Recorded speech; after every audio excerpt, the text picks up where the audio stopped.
चलिए आज हम लोग पढ़ते हैं के सिंह कोचिंग सेंटर के अंतर्गत 12 क्लास केमिस्ट्री के तीसरा पार्ट में टॉपिक है आपको इलेक्ट्रोलाइसिस यानी विद्युत अपघटन।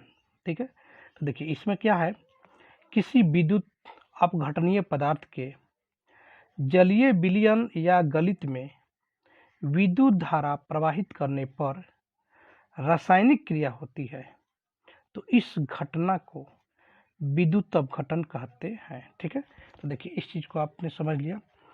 देखिए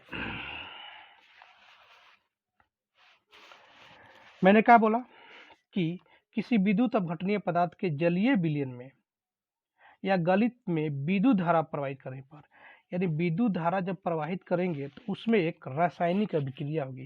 तो देखिए रासायनिक अभिक्रिया कैसे होगी उस चीज को आप लोग देखिए। देखिए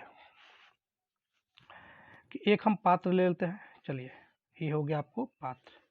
ठीक है, आपको दिखाई देता होगा, ये हुआ मेरा एक पात्र। ठीक है, और इसमें 2 इलेक्ट्रोड रख लेते हैं।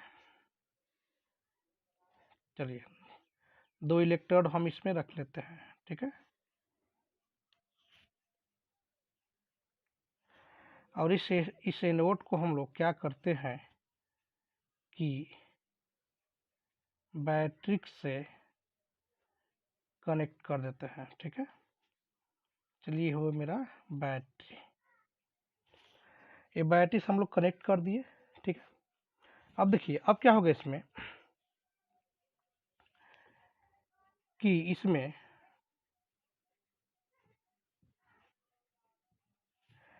इस बैटरी से हम लोग क्या करते हैं कि विद्युत धारा देंगे।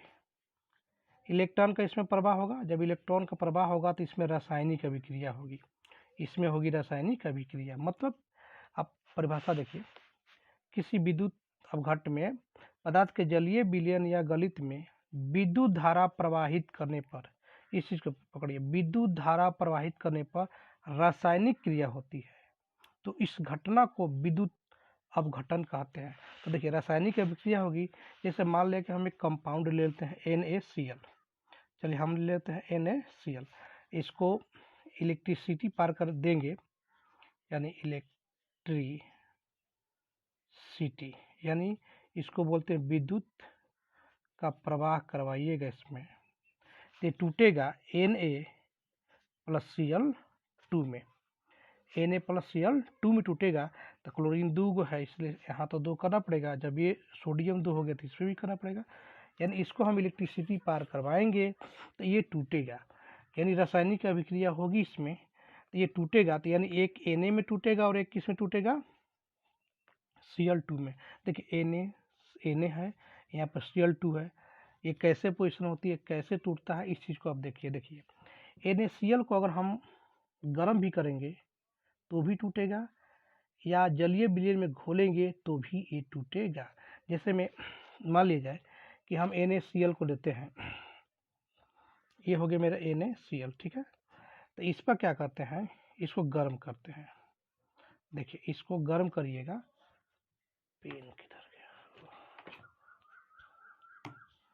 देखिए इसको जब हम गर्म करेंगे तो ये टूटेगा Na+ में और Cl- में टूटेगा, यानी NaCl को और गर्म करते हैं तो प्लस में टूटेगा और किस में टूटेगा, माइनस में।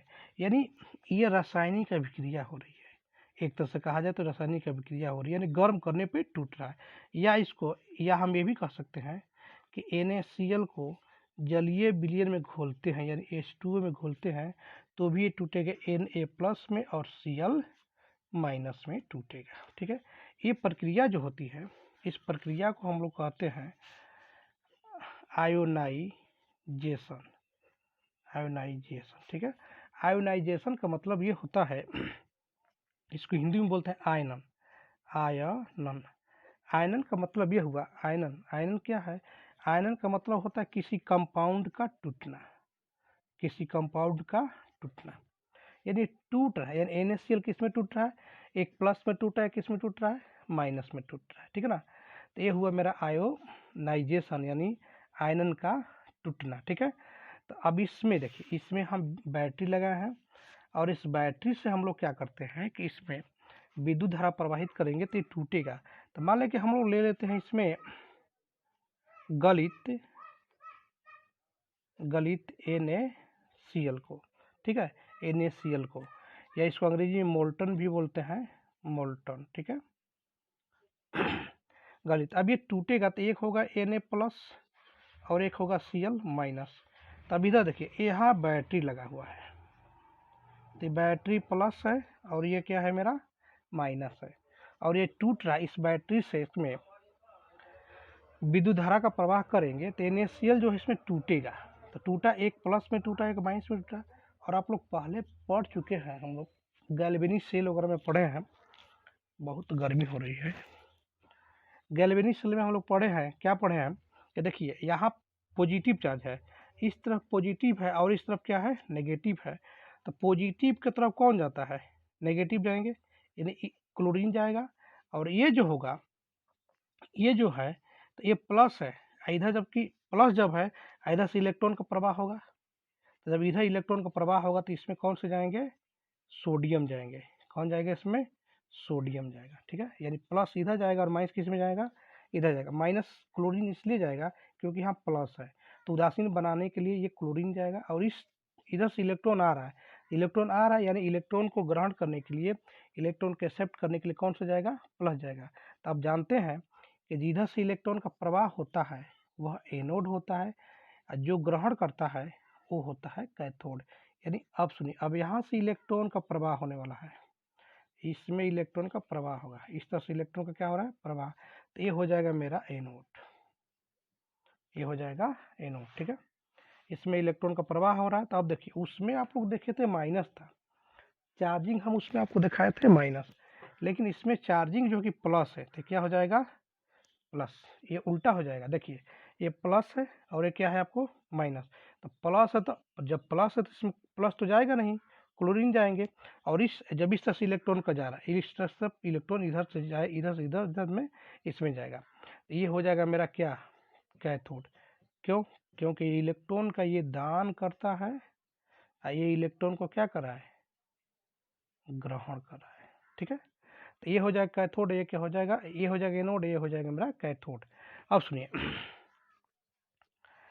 इसमें NaCl जो गलित अवस्था में कहिए या चाहे पिघला हुआ अवस्था में कहिए, तो अब इस तरह से क्या होगा, इसमें देखिए कंडीशन मिलने वाली है। कैसे मिलेगी कंडीशन, NaCl को गर्म करेंगे तो भी Na+Cl में टूटेगा, NaCl को जलीय बिजली में घोलेंगे तो भी मेरा Na+ में आपका ये वाला टूटेगा, ठीक है। यानी देखिए NaCl को गर्म करेंगे, Na+Cl- में टूटेगा, फिर NaCl H2O है, जलीय बिजली में घोलेंगे तो भी Na+Cl में आपको टूटेगा, ठीक है। इस प्रक्रिया को हम लोग कहते हैं आयोनाइजेशन, यानी आयनन। आयनन का मतलब होता है टूटना। ये टूटेगा कब, टूटेगा कब कि जब किसी इलेक्ट्रोड को विद्युत धारा देंगे, विद्युत का प्रवाह करेंगे, तो इसमें रासायनिक अभिक्रिया होगी। और जब रासायनिक अभिक्रिया होगी तो इसमें जो कंपाउंड रहेंगे गलित अवस्था में या पिघला हुआ अवस्था में वो टूटेंगे। तो टूटेंगे तो एक प्लस में टूटेंगे और एक किस में टूटेंगे, माइनस में।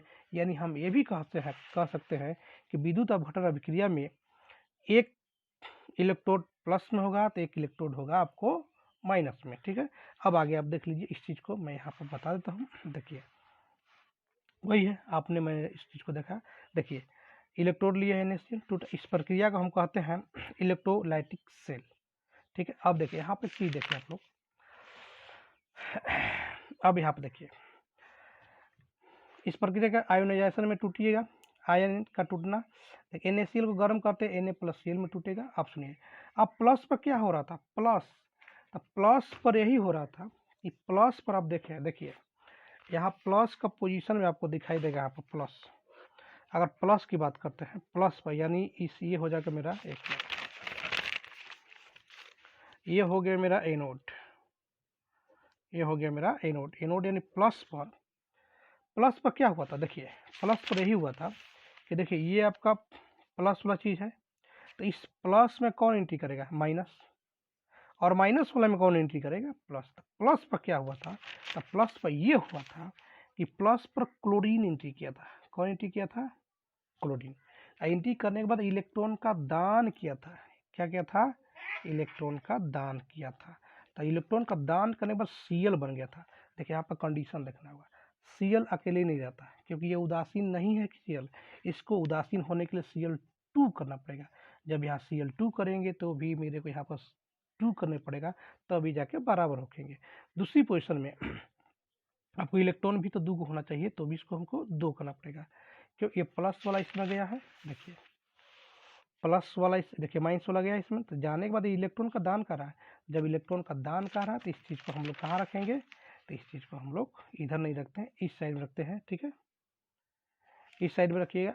देखिए तो इलेक्ट्रॉन का दान किया तो Cl बनेगा, क्योंकि Cl अकेले नहीं रख सकता। अगर इसमें प्लस माइनस हो तो ठीक अकेले रख सकता है क्योंकि वो आयन के रूप में है, लेकिन यहाँ पर Cl अकेले नहीं लिख सकते हैं, Cl2 करेंगे तब ये जाके आपका उदासीन का काम करेगा। और क्लोरीन तो ऐसे भी तो गैस होता है, गैस का मतलब ये हुआ कि यहाँ से जब क्लोरीन इसमें एंट्री करेगा तो ये बुलबुला तरह बुलबुला के रूप में आपको एंट्री करेगा, बुलबुला के रूप में इसमें जाएगा। ठीक है ना, और इसमें जब एंट्री होगा तो ये थोड़ा इसकी स्थिति जो होगी आपको मोटा होता चला जाएगा। ठीक है, अब यहाँ पर देखिए दान कर लिया तो ये हुआ मिनोट। ये जब इलेक्ट्रॉन का दान करता है तो इसको क्या कहते हैं, ऑक्सीडेशन।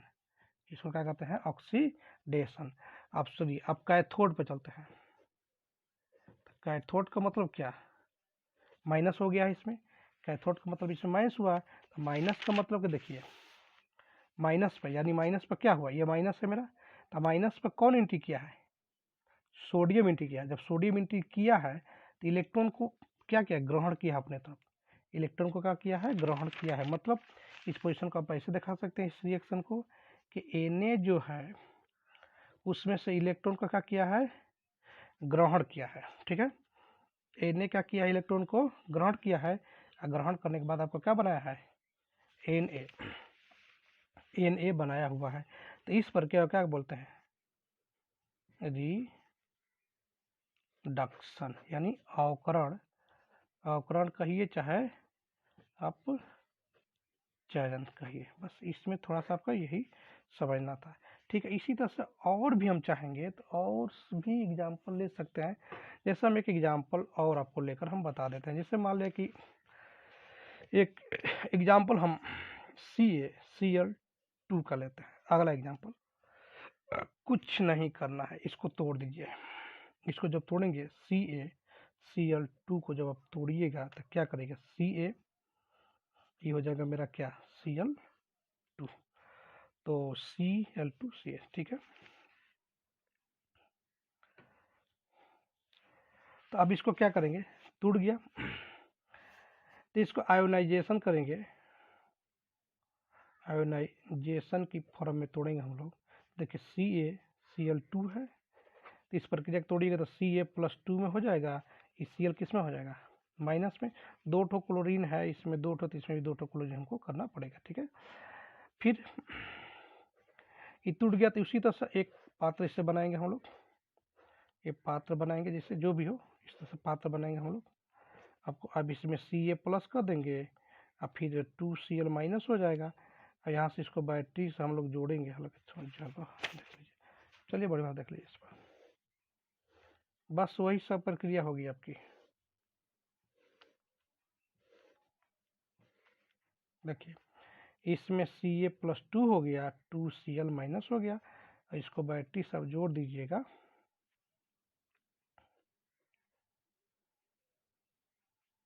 इसको बैटरी से जोड़ दीजिएगा, तो ये हो गया प्लस, ये हो गया माइनस। तो माइनस वाला इसमें एंट्री करेंगे, प्लस वाला किस में एंट्री करेगा, इसमें एंट्री करेगा। तो ये हो जाएगा मेरा क्या, एनोड प्लस बताएगा क्योंकि प्लस है, ये हो जाएगा मेरा कैथोड, यानी आपको क्या बताएगा, ये माइनस का है। ठीक है, इलेक्ट्रॉन को उसमें ग्रहण करेगा, यानी ये पोजीशन दान करेगा और एक कैथोड क्या करेगा, ग्रहण करेगा। तो इस रिएक्शन को हम लिख सकते हैं, प्लस पर लिखना चाहेंगे, प्लस यानी एनोड कह सकते हैं। तो इस पर लिखिएगा, तो क्या किया है, क्लोरीन इसमें एंट्री किया है, क्लोरीन। तो देखिए क्लोरीन जब इसमें एंट्री किया तो 2 क्लोरीन एंट्री किया है, तो इसमें से क्या किया है, इलेक्ट्रॉन का दान किया है। दान करने के बाद क्या बना है, Cl नहीं, यहाँ पर लिखेंगे हम लोग Cl2, यानी इसको हम लोग क्या लिखेंगे, ऑक्सीडेशन।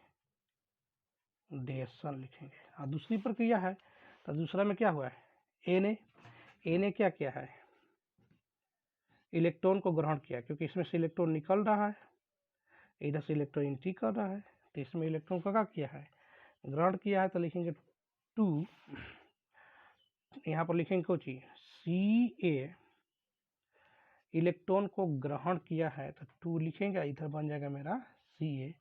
ये प्रक्रिया हो जाएगी मेरे क्या, रिडक्शन कहलाएगी। बस आपको इसी के आधार पर हम लोग पढ़ेंगे फैराडे का नियम, फैराडे के नियम के बारे में पढ़ेंगे। तो पहले इसको देख लीजिए। देखिए ये हुआ आपका विद्युत अपघटन। देखिए अगला टॉपिक है आपका, अगला टॉपिक है फैराडे का लॉ, विद्युत अपघटन का फैराडे का नियम। देखिए ये एक तरफ से आपको वीवीआई वाला है, ये फैराडे वाला जो है आपका फैराडे लॉ जो है आपको बहुत वीवीआई है, परीक्षा में आपको आता है। फैराडे का नियम जो है आपको परीक्षा में पूछता है, ठीक है। ये आपको है वीवीआई, ये बार बार पूछता है, शायद इस बार नहीं पूछा है। तो इसका प्रथम नियम द्वितीय नियम पूछता है और इसके ऊपर न्यूमेरिकल भी पूछता है। तो देखिए फैराडे का नियम क्या है, पहले यहाँ पर आप देख लीजिए। विद्युत, देखिए माइकल फैराडे ने विद्युत अपघटन के संबंध में 2 नियम दिए जिससे फैराडे के वैद्युत अपघटन के नियम से जाना जाता है। पहला नियम क्या है, देखिए पहला नियम यानी Faraday's first law of electrolysis. पिछले वीडियो में हम लोग पढ़ चुके हैं, आपको क्या यानी हम लोग इलेक्ट्रोलाइसिस के बारे में पढ़ चुके हैं। इलेक्ट्रोलाइसिस क्या होता है, यानी हम लोग पिछले वीडियो में ही पढ़े थे इलेक्ट्रोलाइसिस। इलेक्ट्रोलाइसिस का मतलब यह हुआ था कि जब हम किसी सेल को किसी पात्र में, जैसे किसी पात्र में हम लोग क्या किए थे, एक पात्र लिए थे और इसमें हम लोग क्या किए थे, 2 इलेक्ट्रोड को रखे थे और 2 इलेक्ट्रोड को बैटरी से हम लोग क्या किए थे, कनेक्ट किए थे। ये बैटरी हुआ, कनेक्ट करने के बाद इसमें क्या हुई थी, रासायनिक अभिक्रिया हुई थी, इसमें हुई थी रासायनिक अभिक्रिया, तो यही हुआ था इलेक्ट्रोलाइसिस। जब रासायनिक अभिक्रिया हुई थी तब एक जैसे ए हुए, मान लीजिए इसमें प्लस में आया था, बी किस में आया था, माइनस में हुआ था, और ये सब प्लस थे तो माइनस में। पिछले वीडियो में हम लोग देख चुके हैं। अब तो हम लोग को अब देखना क्या है कि हम लोग को देखना है आपको फैराडे का प्रथम नियम क्या है। तो कहता है फैराडे का प्रथम नियम है कि विद्युत अपघटन से किसी इलेक्ट्रोड पर मुक्त या एकत्रित पदार्थ की मात्रा बिलियन में प्रवाहित विद्युत आवेश के समानुपाती होती है। मतलब देखिए कह रहा कि विद्युत अपघटन से किसी इलेक्ट्रोड पर, तो इलेक्ट्रोड का मतलब ये हुआ आपका कि ये मेरा इलेक्ट्रोड है, ये क्या है, मेरा इलेक्ट्रोड है, इलेक्ट्रोड हुए। तो इलेक्ट्रोड पर क्या होता है कि किसी इलेक्ट्रोड पर मुक्त इलेक्ट्रॉन मुक्त होता है, तो किसी इलेक्ट्रोड पर इलेक्ट्रॉन क्या होता है, एकत्रित होता है। यानी इसमें मान लें हम उसमें क्लोरीन रखे थे, तो क्लोरीन इसमें से क्या हुआ था, बुलबुला टाइप का निकल रहा था, या हम लोग गैल्वेनिक सेल में पढ़े थे तो ये क्या हुआ था, ये धीरे धीरे धीरे धीरे कम हो रहा था और इसकी स्थिति जो हो रही थी वो क्या होता, धीरे धीरे मोटा हो रहा था, इस पर परत जम रहा था। तो वही कहता है आपको मुक्त या एकत्रित पदार्थ की मात्रा बिलियन में प्रवाहित, ये जो होता है मेरा क्या होता है, इसमें बिलियन है, इसमें सॉल्यूशन है, ये होता है मेरा क्या, बिलियन। माने इस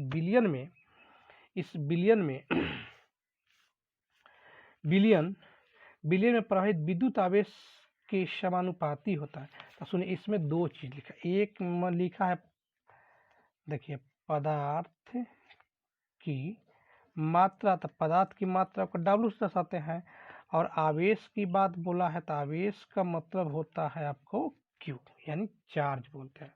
तो पदार्थ की मात्रा आवेश के समानुपाती होती है, यानी पदार्थ की मात्रा जो है इस आवेश के क्या होती है, समानुपाती पाती होती है, जिससे कहीं फिगर को बनाए हैं, दिखा देते हैं। देखिए तो पदार्थ की मात्रा को हम लेते हैं W, समानुपाती किसके होती है भाई, Q के। अब क्या करेंगे कि W बराबर लिखेंगे, समानुपाती को हटाएंगे तो लिखेंगे ZQ, और आगे मिलेगा आपको Z बराबर भी क्या होता है, Q बराबर भी, तो Q बराबर IT होता है। तो IT क्या चीज़ होता है, तो देखिए हम एक फिगर आपको बना के दिखा रहे हैं कि कहाँ कैसे कैसे मिलता है। देखिए तो देखिए पहले इसको देख लीजिए, मैं बता देता हूँ। तो देखिए अर्थात में समानुपाती यानी W बराबर ZQ, W बराबर ZIT। देखिए W क्या होता है, पदार्थ की मात्रा होती है, Q जो होता है चार्ज होता है, Z जो होता है इलेक्ट्रोकेमिकल इक्विवेलेंट मीन्स विद्युत रासायनिक तुल्यांक, और I जो होता है इलेक्ट्रिक करेंट इन एम्पियर, माने I जो होता है विद्युत धारा होती है, जिसकी धारा जो कि एम्पियर में मापते हैं, और T जो होता है टाइम होगा किस में, तो सेकंड में होगा। ठीक है, ये आपको सेकंड में तो दिखा रहे हैं। आपको एक फिगर दिखाते हैं, चलिए साफ सुथरा एक फिगर हम आपको बनाकर दिखाते हैं। देखिए एक पात्र ले लीजिए और इस तरह से इसमें इलेक्ट्रोड डाल दीजिए। आप ऐसे भी डाल सकते हैं, कोई बात नहीं है। ठीक है, यहाँ से वायर निकाल लीजिए।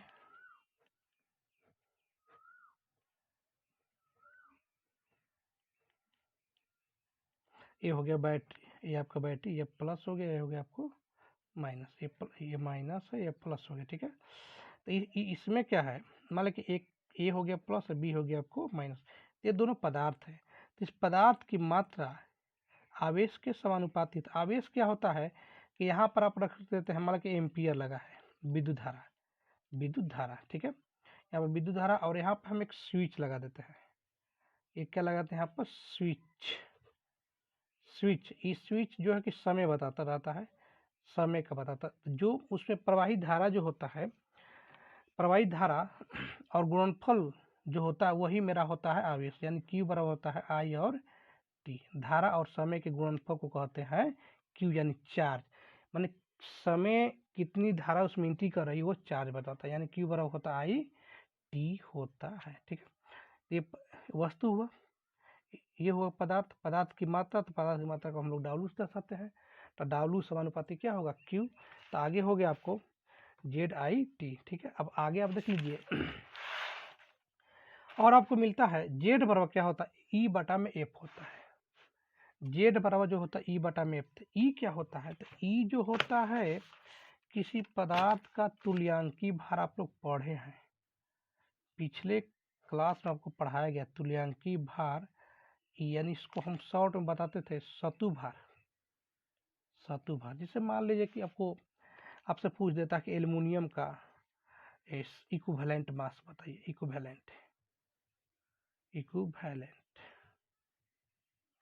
इक्विवेलेंट मास तो कैसे निकालेंगे, तो आपको बताया गया था कि ऊपर होता है मोलर मास और बटा में होता है वैलेंसी। तो इसका होगा मोलर मास जो हो जाएगा 27 एल्युमिनियम का, इसकी वैलेंसी होती 3, इसको काट देंगे 29, 27, 3 हो जाएगा। पिछले पार्ट में आपको पढ़ाया गया है, सॉल्यूशन पार्ट में भी पढ़ाया गया है और 11 क्लास में भी पढ़ाया गया है।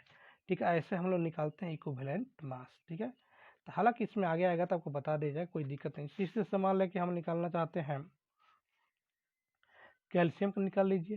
तो कैल्शियम का परमाणु संख्या होती है आपको 40, परमाणु द्रव्यमान संख्या 40 होती है, उसकी वैलेंसी होती है 2, इन बराबर हो जाएगा आपको 20, यानी ये निकल गया आपको इक्विवेलेंट मास। ठीक है, तो देखिए आपको समझ में आ जाएगा। एक जेड बराबर होता है, फर्स्ट लॉ ऑफ फैराडे से जेड बराबर होता है ई बटा में एफ। तो एफ जो होता है, एफ क्या होता है, तो फैराडे कांस्टेंट होता है, जिसका मान होता है 96,500 कूलम, लगभग में 96,500, यानी होता है आपको 96,500 कूलम, ये फैराडे का मान होता है। ये बार बार परीक्षा में इकोनॉमिया में आपको पूछता है, क्लास में भी पूछता है और कंपटीशन में भी पूछता है, इस बात को ध्यान रखिएगा। कूलम होता है, ये कूलम लिखे, जीरो नहीं लिखे हैं। एफ यानी फैराडे का मान होता है इतना कूलम होता है। ठीक है, तो देखिए जेड बराबर आपको एफ बराबर ई के बटा में 96,500 भी लिख सकते हैं। और यहाँ पर देखिए ई क्या है, टी जो होता है केमिकल इक्विवेलेंट रासायनिक तुल्यांक हो जाएगा, और जेड जो होगा इलेक्ट्रोकेमिकल इक्विवेलेंट हो जाएगा, यानी विद्युत रासायनिक तुल्यांक हो जाएगा। ठीक है, इस चीज को हम लिख सकते हैं डिफिनेशन के रूप में, अर्थात किसी पदार्थ का विद्युत रासायनिक तुल्यांक उसके तुल्यांकी भार का समानुपाती होता है। ठीक है, तो आगे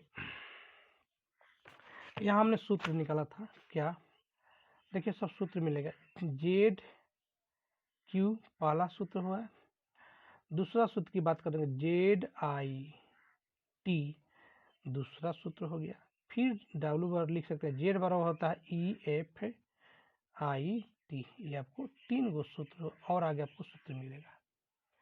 ठीक है, क्यू की जगह पर आई टी हो गया और जेड की जगह एफ बटा में ई बटा में एफ हो गया, और यहाँ ई तो आप जानते हैं इसका मान होता है परमानेंट 96,500 आई टी। ये सब सवाल बनाने में आपको काम पड़ेगा। ठीक है, अब चलिए हम चलते हैं ऐसा कि सेकेंड लॉ, फैराडे का सेकेंड लॉ क्या कहता है। देखिए सेकेंड लॉ क्या कहता है कि जब श्रेणी में जुड़े हुए विभिन्न विद्युत अपघट्यों में समान विद्युत की मात्रा प्रवाहित की जाए तो विभिन्न इलेक्ट्रोडों पर एकत्रित पदार्थों का भार तुल्यांकी भारों के समानुपाती होता है, यानी पदार्थों का भार तुल्यांकी भारों के समानुपाती होता है। ठीक है, तो अब सुनिए इसमें होता क्या है कि चलिए अगर मान लीजिए कि हम ऐसे रहना चाहते हैं, चलिए सेल बना रहे हैं, पात्र लेते हैं। देखिए देखिए पात्र हुआ 1 2 3 4, जिससे मनुष्य ले सकते हैं। इसमें देखिए इस पात्र के इसमें बनाइए, इलेक्ट्रोड रखिए, इसमें इलेक्ट्रोड आप रख सकते हैं, ऐसे जितना बढ़ाना है बढ़ा सकते हैं, कोई दिक्कत नहीं। ठीक है, और इस चीज़ को हम लोग क्या करते हैं, यहाँ से वायरिंग कर देते हैं, बैटरी से कनेक्ट कर देते हैं। ठीक है, ये हो इस तरह से। ठीक है, तो ये प्लस, ये हो गया आपको माइनस। ठीक है, तो अब इस स्थिति में अगर ये अब क्या होगा, ये माइनस होगा, तो ये ज्वाइंट करेंगे इससे, यहाँ पे क्या देंगे हम लोग प्लस, प्लस तो ये हो गया आपको माइनस, फिर उसी तरह से इसमें जब जाएंगे इसमें कंटिन्यू करेंगे तो हो जाएगा प्लस, ये प्लस हो गया तो हो गया माइनस, फिर ये इससे कनेक्टिंग करेगा तो ये माइनस है तो ये हो गया मेरा प्लस, फिर ये माइनस, माने इसी तरह से मेरा ये, फिर इसके बाद ये कनेक्टिंग इससे हुआ तो हो गया मेरा प्लस है, ये माइनस है। यानी इस तरह से आप जितना भी बना सकते हैं, और इसको कहते हैं श्रेणी क्रम, इसको क्या बोलते हैं श्रेणी क्रम। और इस सब में समान विद्युत धारा की हम क्या करेंगे, चार्ज प्रवाहित करेंगे इसमें। ठीक है, तो देखिए इसे ढेर नहीं लेकर 2 को लेकर हम बनाएंगे। ठीक है, देखिए 2 पात्र हम ले लिए हैं यहाँ पर। देखिए तो इसमें बोलता क्या, 2 ही चीज़ को पकड़ना है इसमें, बोला है पदार्थों का भार तुल्यांकी भारों के समानुपाती होता है। मतलब देखिए इसमें देखिए पदार्थों का भार यानी W1 ले लीजिए, और फिर इसका तुल्यांकी भार E1 हो जाएगा। तो रुकिए यहाँ नहीं, यहाँ पर देखिए पदार्थों का भार तुल्यांकी भारों के समानुपाती होता है, यानी E समानुपाती W समानुपाती E होगा, W व के ई, तो के ई हो गया, तो यहाँ से क्या करेंगे के बराबर निकालेंगे तो E बटा में W हो जाएगा, यानी के बराबर हम कहना चाहते हैं के बराबर ये नहीं है, ये कोई चीज़ नहीं है, W1 बटा में E1, फिर के बराबर W2 बटा में 2, समीकरण 1 और 2 से इसको हम क्या कर देते हैं बराबर कर देते हैं, अर्थात W समानुपाती का हो जाएगा E के हो जाएगा। ठीक है, तो यहाँ देखिए अब इस चीज़ को देख लीजिए, वो चीज़ हमने बताया था आपको, और ये कोई चीज़ नहीं है, सब वो तो सिद्ध किया गया है, इसमें कोई दिक्कत नहीं, सिद्ध करके लाया गया है। देखिए सेल 1 की बात करेंगे, सेल 2 की, सेल 1 में देखिए W1 बराबर हम लिख सकते हैं Z1 क्यू बराबर W1 बटा में Z1, Q2 बराबर W2 बटा में Z2, समीकरण 2 हो गया। समीकरण 1 और 2 से देख लीजिए W1 बटा में Z1, W2 बटा में Z2 हो जाएगा, फिर इसको हम इधर उधर कर सकते हैं, देख लीजिए। अब फिर आप Z बराबर तो जानते हैं E बटा में F होता है, तो Z1 बराबर E1 बटा में F, ये परमानेंट होता है, कॉन्स्टेंट होता है, और Z2 जो होता है E2 बटा में F, तो हो गया समीकरण 1 और 2 से, वही आपको सिद्ध करके लाया गया है W1 बटा में E1 और W2 बटा में E2, या इसको ऐसे भी लिख सकते हैं क्या W1 में W2 E1 में E2 ये सिद्ध करके ला सकते हैं, उससे कोई दिक्कत नहीं है। अब इस पर हम लोग एक दो न्यूमेरिकल देखेंगे और ऐसे आपको ये जो है फैराडे का प्रथम नियम और द्वितीय नियम दोनों ही वीवीआई है, इन दोनों में से कोई भी पूछ सकता है। और दूसरी बात ये पूछता है कि एक फैराडे बराबर होता कितना है, तो 96,500 कूलम होता है। ये एक नंबर में आपको हमेशा आता है। आप जानते हैं कि बिहार बोर्ड एक नंबरिया हो गया है। एक नंबरिया होने का मतलब क्या हुआ, कंपटीशन लेवल हो गया है। ठीक है, टेंशन मत लीजिए, धीरे धीरे पढ़ते रहिए, सब समझ में आ जाएगा। ठीक है।